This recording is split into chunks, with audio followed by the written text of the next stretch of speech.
What I do is I just break the wrist and I hold it going through. Now when I say I hold it, what I'm doing is accelerating my hand. I'm not holding on to the club. I'm just keeping my hand moving to the target. Now if you notice, my arm and club are going to form a straight line into the finish.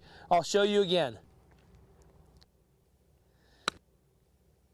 Now look here, we have the arm and the club in a straight line.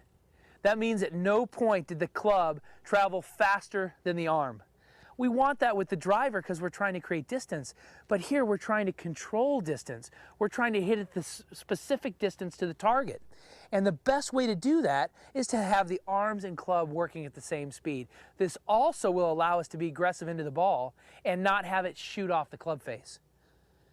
So we break our wrists and accelerate into the finish. And one more time, we're going to break our wrist and accelerate into the finish. As we move the pin back and make it a 20-yard shot, I want you to see that it's exactly the same. I set up the same, square to the hole, club face is square, I break the wrist going back, and I accelerate into the finish. You can see the club and the arm still form a straight line. Hinge and hold. And as I accelerate into the finish, you can see the club and the arm form a straight line. Now as I get to 40, 50-yard shots, it'll come up here and it might break slightly. That's not important. What's important is through impact, the club and arm are traveling at the same speed. The leading edge and the bounce are remaining constant for a long period of time.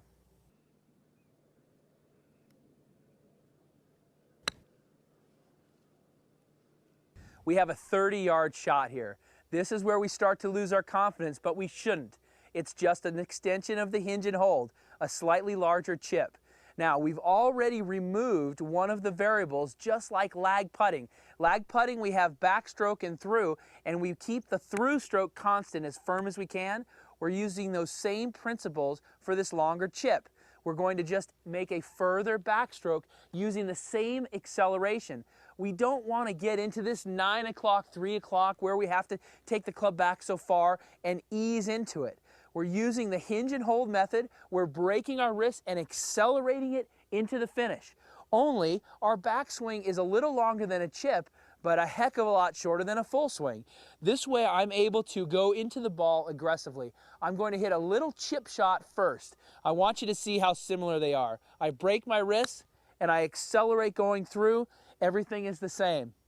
I'm going to do the same exact thing. As I accelerated through, my hands and club formed a straight line. This is going to be no different. I'm going to make a further backswing and accelerate into the finish. And you can see the arm and the club are in a straight line.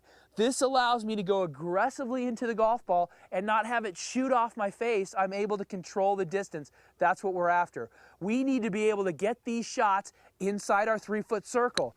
This is where we're going to score. This is where we're going to win our championships. It could be a NASA or the club championship, or it could be the Masters. This is where it matters.